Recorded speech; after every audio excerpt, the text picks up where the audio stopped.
alors mu nekkoon suñu musique bés bi ñu àndoon ci ak Safari jigéen la compromis ci weeru mars bi ba bu muy jeex vu que c'est le mois des femmes musique jigéen la el di tegan ba fin du mois daal comme ni ma ko waxee woon voilà donc suñu sportif maison Tidiane noo def.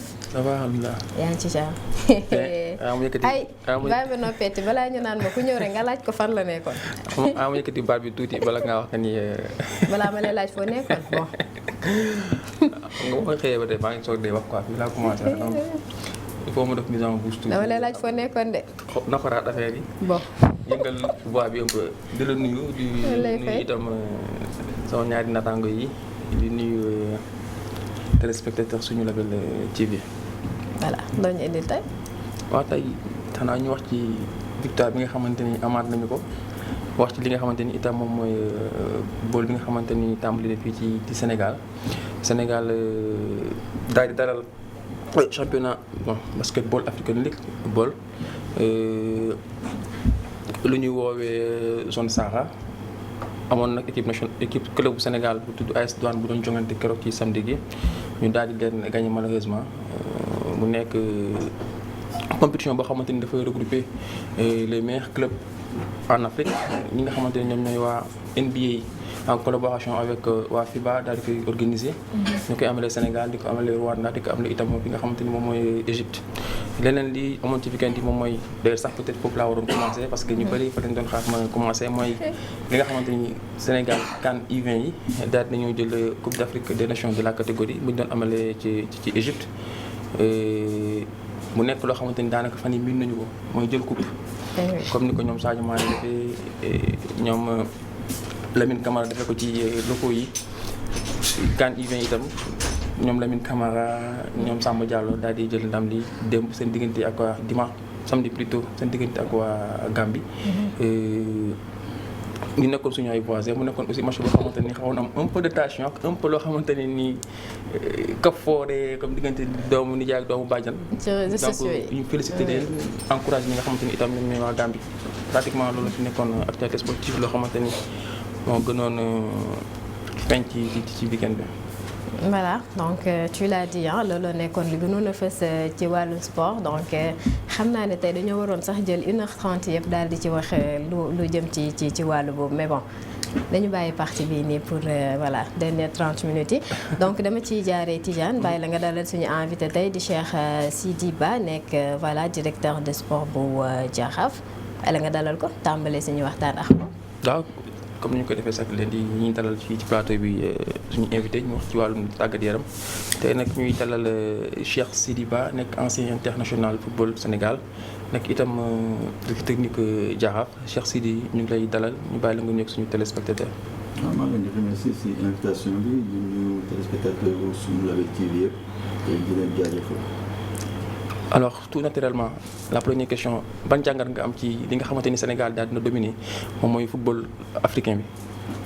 waaw ñu ngi koy rafetlu doon mbégte pour ñun sportif en particulier le Sénégal en général je pense que lenn loo xam ne lu Sénégal daan yàgg mbëbët depuis bu yàgg et que ñuy dem de déception en déception mais yàlla def ni depuis année dernière 2022 ba ren jii nii yàlla mu ngi si defar ay xéwal et compétition yu Sénégal bokk yëpp Sénégal daf ko gagné léegi nag ñu ñaan mu nekk dans la durée.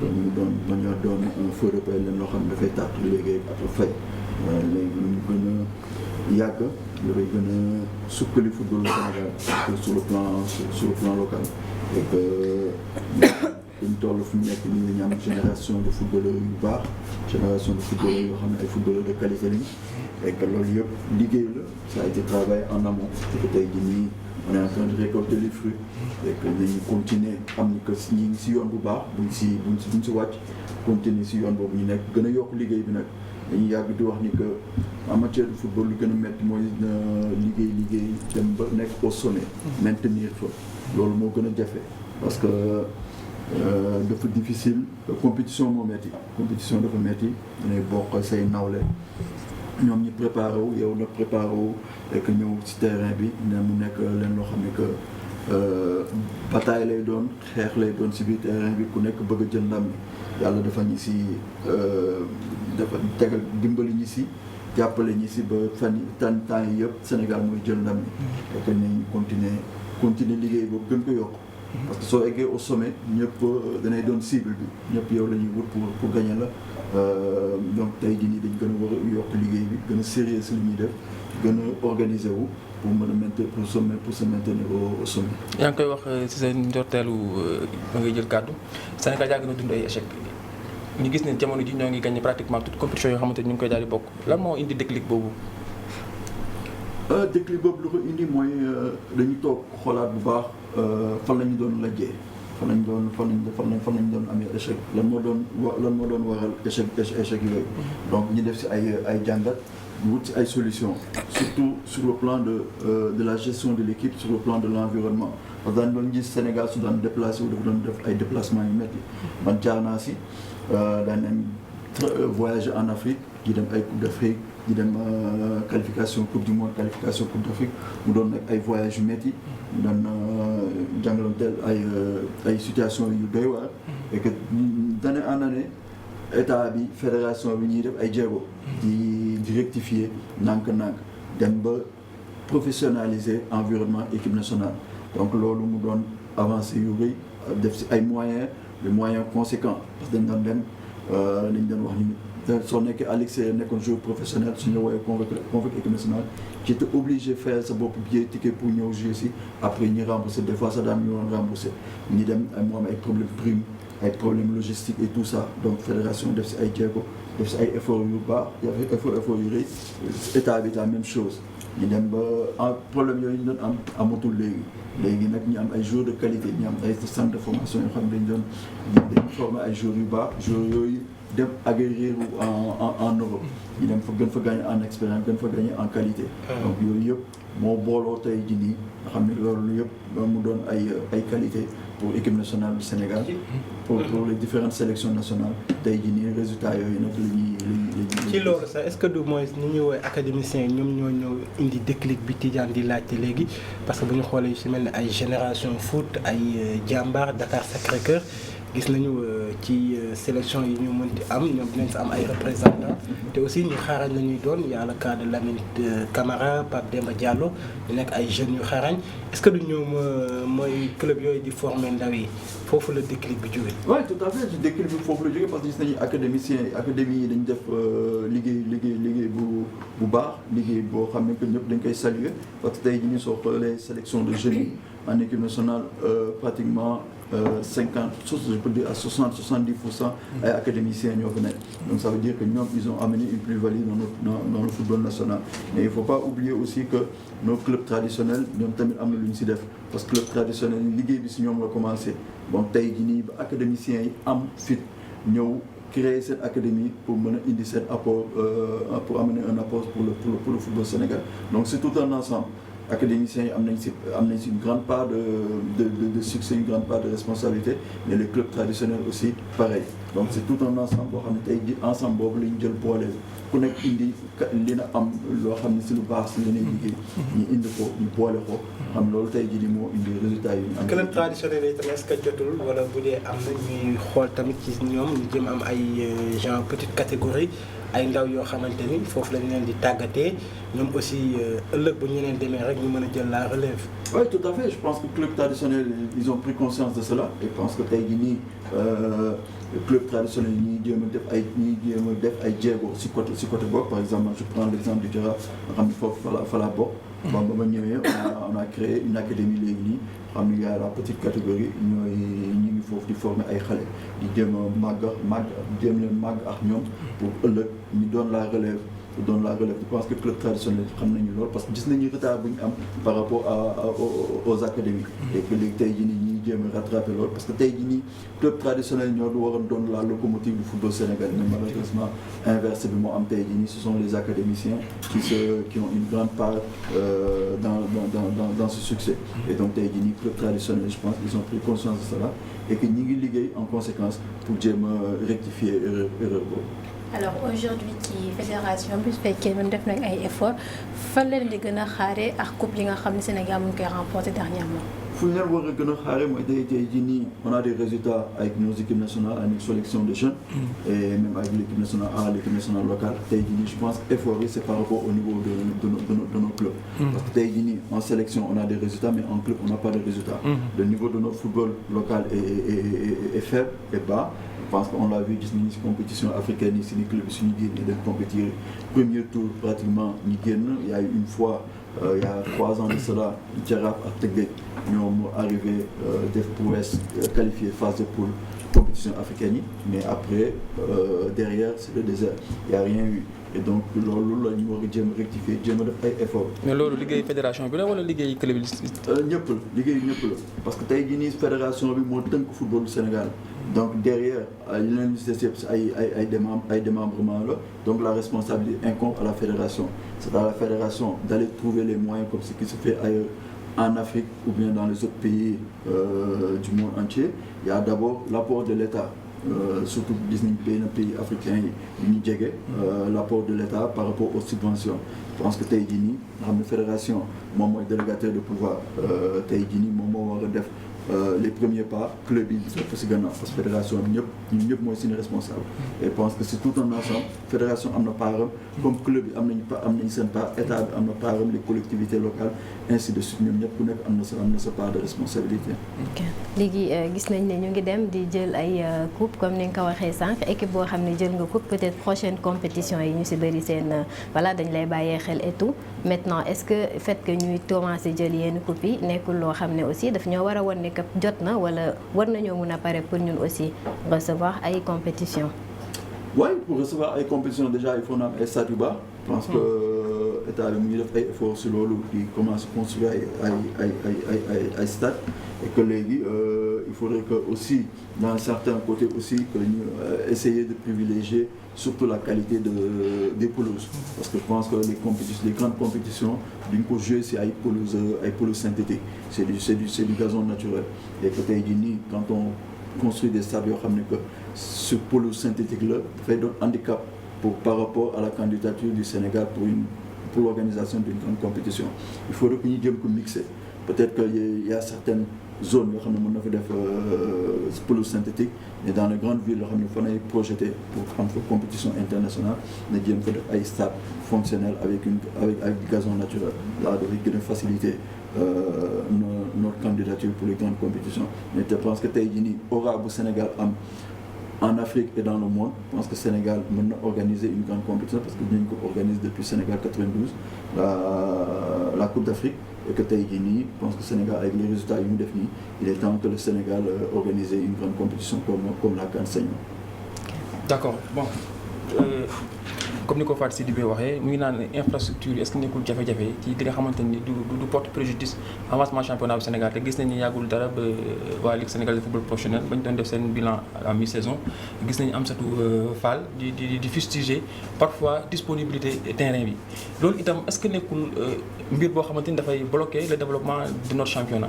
Oui, tout à fait. Je pense que tey jii nii quand on prend l'exemple du Jaraaf ñun on reçoit au stade Iba Mar Diop on voit que la pelouse du stade n'est pas très bonne pelouse bi baaxul et tout et baaxul et que loolu ça du aider joueurs yi par rapport à leur progression et aussi par rapport à la qualité du contenu. Je pense que tey jii nii effort yooyu war nañ ci def ay jéego yu mag que tey jii nii pratiquement suñu petite catégorie si stade yi ñuy joué ay dañuy dem ba si terrain suuf la ñuy joué.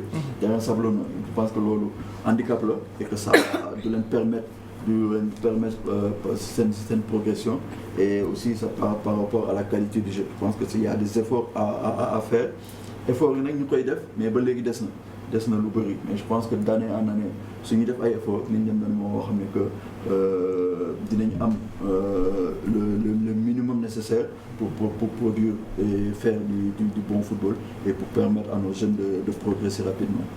Sénégal bëgg na organiser CAN 2027 mais jusqu'à présent gis nañu amaguñu ay infrastructures yoo xamante ni yu doy la à part bijou bi di stade Abdoulaye Wade ba ca Diamniadio gis def ñu ngi ci en chantier wala yeneen yi ay annonce état bi kese la est-ce que yow jàpp nga ni balaa 2027 jot na état bi tàmbalee les travaux wala yow jàpp nga ni balaa boobu sax bu tàmbalee travaux yëf yi dina yemb. Ah, j'espère que avant boobu dinañu mën a terminer travaux yi commencé ñu bëgg wala travaux yi ñu annoncé comme par exemple le stade Demba Diop.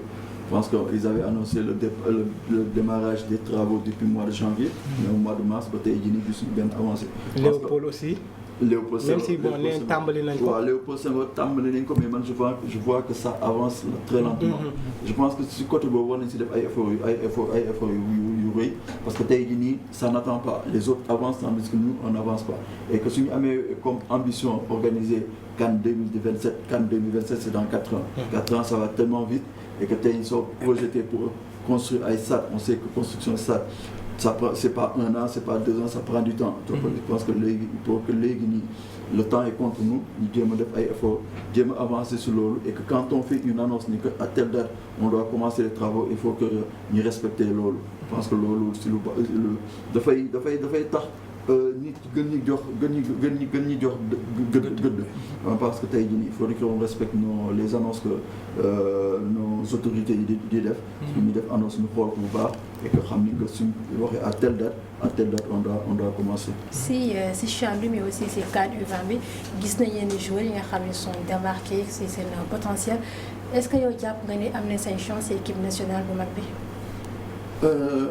Ce que j'ai l'habitude autour de moi, beaucoup de gens de mes tel joueur on est équipe nationale, tel joueur on est équipe nationale. Je pense que la carrière d'un joueur, ça se construit. C'est quelque chose, c'est une façon linéaire. Donc, top d'un point A, étape par étape. Point Z. Étape par étape. Déjà, on parle de U20. U20, il y a une étape intermédiaire entre les U20 et l'équipe nationale A. Il y a les U23. Je pense qu'il faudrait que nous baillons, nous grandir normalement. Et que peut-être il y a certaines générations qui ont des exceptions. Exceptions, il y a que nous U20 directement en équipe nationale. C'est des joueurs des joueurs à fort potentiel. Des joueurs qui sortent du lot. On l'a vu avec Pape Sarr par exemple, mais c'est pas tout le temps que nous avons réussi sur ce côté beau. Et que il y a des joueurs comme Mamadou Lamine Camara, on sait que c'est un joueur à fort potentiel. Laissons-le grandir normalement, que nous avons étape par étape, du étape B, étape A, étape B. Mais des fois, est-ce que tu as mis tel comme une chance? On a vu le cas Gavi, Moussiala, Pedri, même si bon, comparaison n'est pas raison. Il y a une génération qui ils sortent du lot. J'ai pris l'exemple de Pape Sarr. Mais ça, c'est pas des choses que à chaque fois ça marche. On a vu des joueurs en petite catégorie. Un fort potentiel, prédire un bel avenir, que joueurs d'ici quelques années. Et un bon jour, ils disparaissent. Donc, parce que les joueurs mentaux beaucoup. Il y a des joueurs à fort mental, il y a des joueurs qui sont faibles mentalement. Et que si tu as un fort potentiel et que mentalement tu es faible, il y a une étape où tu es faible. Idrissa Gana Gueye di cokkaas Lamine Camara naan ko successeur numéro 5 bi. Le fils numéro 5 bi loolu signe bu baax la. On espère pour lui. Par exemple, quand on prend des jeux comme Idrissa Gana Gueye, comme Sadio Mané, ils n'ont jamais gagné en petite catégorie. Mais là, ils excellent en équipe nationale senior. Et je pense que c'est le football, c'est le milieu du football qui est comme ça. Et il y a des joueurs en petite catégorie. Ils n'ont jamais fait les sélections des jeunes, qui les voient éclore en catégorie senior. Comme des joueurs ils excellent en catégorie de jeunes, ils arrivent au niveau, ils ont failli. Parce qu'il y a un dysfonctionnement par rapport à cette fil de carrière et que l'autre ça arrive. C'est le football qui est comme ça. Mais les gosses là actuellement, laissons-les grandir normalement. S'ils doivent arriver chez les A, ils arriveront chez les A par rapport à leur qualité. Et je pense que il ne faut pas quelque chose de il faut impérativement que nous volons chez les A. Il y a un groupe qui est là, qui est déjà sur place. Nous allons incorporer ben par ben mais si nous voulons chez les A, indi problème. D'accord, donc nous avons invité Cheikh Sidy te duñu wax li nga xamanteni mom moy Jaraaf nak nga gisee saison bi nga xamanteni Jaraaf mu ngi koy def ak ki nga xamanteni mom moy coach Youssoupha Dabo. C'est un nouveau cycle qu'on a commencé depuis le début de saison. ñëpp xam nañ que Jaraaf c'est le plus grand club du Sénégal, c'est le club le plus titré et que Jaraaf chaque saison a une obligation de résultat. Mais ñun on part sur un cycle de 3 ans. On a pris le risque de remanier l'équipe à 80-90%. On a amené des jeunes joueurs yoo xam ne que ñu amuñu expérience en Ligue 1 que tey jii nii xam nañu liggéey bi dafay metti dinañ gis si saison bi on sait que il y aura du bon, il y aura du moins bon, il y aura du mauvais. Il faudrait que nag ñun ñu bañ a yàqamti parce que xam nañu ko football, on sait que football surtout dans les grands clubs soo fa nekkee les gens n'ont pas cette patience et que tey jii nii ñun ñi ngi liggéey, les résultats ne sont pas encore li ñuy xaar ba léegi résultats yooyu amaguñ ko parce que on est si mun naa wax vague la. dans le si dafay yéeg di wàcc tey jii nii mu baax bu subaa du baax wala liggéey mu tane et tout affaire yooyu mais on sait gis nañu liggéey bi coach bi di def et tout et on a mis en place une nouvelle organisation on est en train de travailler et on espère que ce phase retour bi nii on aura les résultats escomptés et déjà que on a recruté de nouveaux joueurs pour pouvoir améliorer l'équipe. Il y a certains joueurs qu'on n'a pas eu satisfaction si ñoom ñi prêter leen dans certains clubs et que on a bon espoir. Je pense que ajustement yi ñu indi nii su si yàlla jàppale foog nañ ko résultats yi. xalaat ngeen jël championnat bi. C'est possible parce que tey jii nii entre le premier et nous il y a 7 points de différence. Et 7 points quand tu gagnes 2 matchs tu es presque à 1 point et on pense que c'est possible. On y croit, on travaille pour ça mais je pense que c'est dans le domaine du possible et yàlla mën nañu si dimbali. Mais si vous êtes en construction, est-ce que aussi certainement vous visez pas le titre? C'est pas une obligation. Mais c'est une possibilité. C'est pas une obligation et c'est pas une possibilité. On va pas cracher dessus. Et si on dit que on peut aller le prendre, dinañu xeex def tous les moyens pour aller jëli titre bi.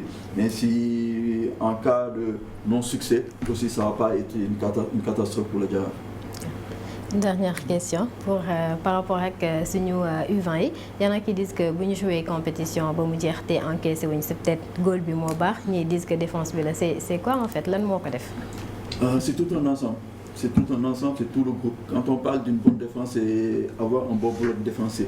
Un bon bloc défensif si kaw la commencé à partir de avant-centre bi donc avant-centre am na liggéey bu mu war a def les milieux de terrain am na liggéey bu ñu def défense bi am na liggéey bu ñu war a def comme gardien bi aussi am na liggéey bu ñu war a def donc ñoom ñëpp la su amee benn dysfonctionnement si benn ligne rek danañ sentir kii bi effet négatif bi si équipe bi donc c'est tout un ensemble qu'il faut féliciter ñoom ñëpp la parce que quand on parle d'une bonne défense c'est un groupe, c'est un bloc défensif et que du gardien bi d'accord moom moo si gën a fës parce que moom moo nekk si gannaaw il a fait son rôle mais coéquipier bi ñoo ko si dimbali et il faut les féliciter si côté boobu parce que depuis ba ma nekkee si milieu football ba léegi nii dans une grande compétition musuma dégg ni que am une équipe bu jouer tout un tournoi, un grand tournoi en plus, dugal 14 buts, 0 encaissé, gagner tous ces matchs.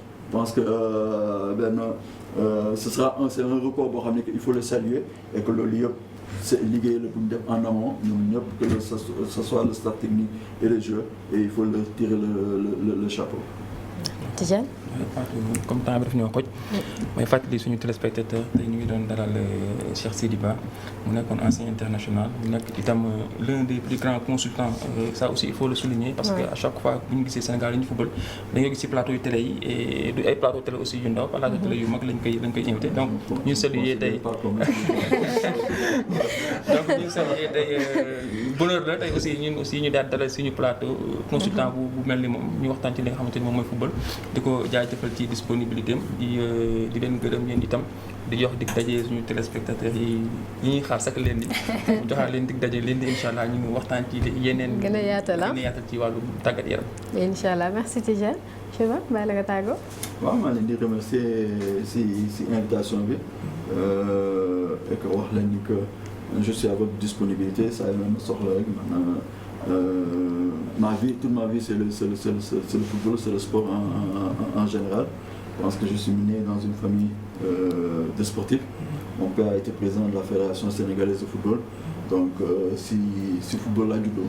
Donc, c'est toujours un plaisir pour moi de talk, de voir football parce que c'est ma vie, c'est ma passion. Daf nga beach soccer aussi. Ouais, j'ai fait du beach soccer aussi.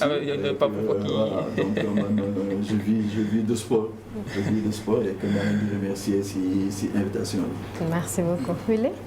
Bien sûr Fatou ñu remercier Cheikh Sidi Ba ci tontu yi nga xam ne indi nga ñu ko ci wàllum sport aujourd'hui. Tidiane, merci beaucoup à toi. xam naa ne suba peut-être nga ñëw ñu partage waat le mardi. Merci à Aliou Gueye, à Fatou Sidibé ak képp ki nga xam ne yaa ngi seetaan suñu Label TV ba suba inchallah. Merci à toi Willy. Aliou? Oui, di remercier sunu invité Cheikh Sidi Ba, c'est la deuxième fois muy teew sunu plateau di ko jaajëfal. mbokk yi yéen tamit di leen jaajëfal yéen ñi àndoon ñun depuis 8 heures ba tey di leen jox dig daje ëllëg bu soobee suñu borom di leen ñaanal kenn lu jàmm. Merci beaucoup Alioune Gueye, merci Tidiane, merci à Willy ci ànd bi ñu ànd depuis tout à l'heure. Merci beaucoup à Cheikh Sidi Ba nekkoon suñu invité tey. Donc comme ni ko Tidiane waxee mu nekk une personne très disponible boo xamante ni vraiment ça bu ñu ko soxlaa day répondre présent et c'était pas évident. Donc j'espère que li nga indi comme explication dina gën a amal solo bu baax suñuy téléspectateurs et téléspectateurs yooyu aussi ñu leen di remercier ci ànd bi ñu ànd ak ñun depuis 8 heures ci suñu matinale. Donc dañ leen di jox dig daje demain inchallah ci beneen matinale. Est-ce que doo wax téléspectatrice yi nga jiital jigéen téléspectatrice bon je rectifie donc téléspectatrice et téléspectateur voilà donc merci beaucoup à tout le monde et très bonne journée à demain inchallah et très bon début de semaine surtout ñu yendoog jàmm.